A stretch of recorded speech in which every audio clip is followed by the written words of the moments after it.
I'm sorry about your grandmother's passing. Thank you for being here today. Will you tell me a little bit about her? Sure. Grandma June was born in June 2nd, 1920. So she lived to be 100 and a half. She passed away in February of this year. Lived an amazing life.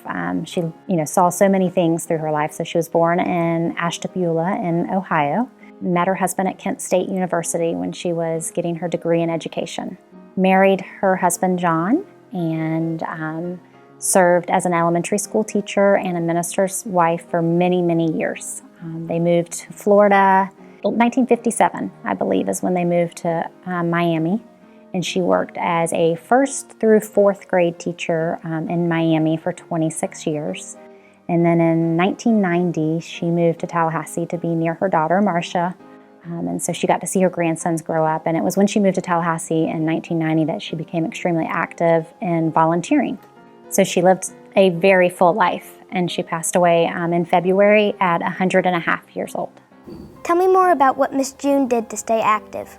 Grandma June was so active and was a constant hostess. I think you never saw her without her makeup and her hair and dressed to the nines and caring for everybody. She loved to have people in her home, and she loved to entertain, and she loved to just make things special, whether it was a holiday or an everyday. She loved to kind of go over the top with her. That was how she showed love, was by caring for others and entertaining, if you will. So she hosted a weekly Bible study in her house on Thursday nights. She was incredibly active with our church, with Faith Presbyterian Church, and then also with Celebration Baptist Church. So she was active with 2 churches. She volunteered at TMH Auxiliary for many, many, many years. She was the oldest volunteer there.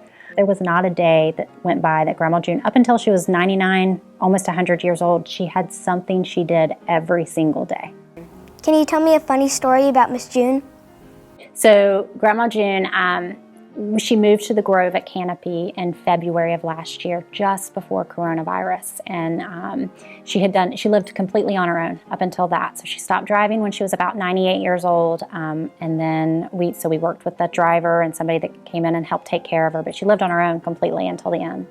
She moved into the Grove, but she needed a little bit more help. So they moved her into the memory care unit, which was a locked unit. She made a friend wherever. So she made friends with all of the people in the memory care unit. And she started to watch, because she was a sharp lady, she started to watch how people came and went from that memory care unit, and discovered that there was a keypad that she could get out. So daily, she would take her group of friends to the keypad, and they would try to escape from the memory care unit. And she would tell them, the staff loved her at the Grove. It was hard not to love Grandma June. But they would watch her say, come on, I see them put codes in. So they would all stand around the keypad unit and pressing buttons trying to guess the code so they could get out. Not that they didn't like being in there, but she just wanted to have the control of her life. She didn't like that she wasn't in charge and wasn't in control. So she was going to escape by putting in the numbers on the keypad. Tell me how Miss June felt when she received her Silver Star Award. So she was so honored by that. I think for Grandma June, she never really felt like she was doing anything extraordinary by volunteering in the community. She didn't realize that she was making such a difference in so many people's lives. And it was little things, like just making sure the coffee was hot for somebody that was waiting for a loved one in the hospital waiting room. And I think by the time she got the award, she knew she was coming near an end.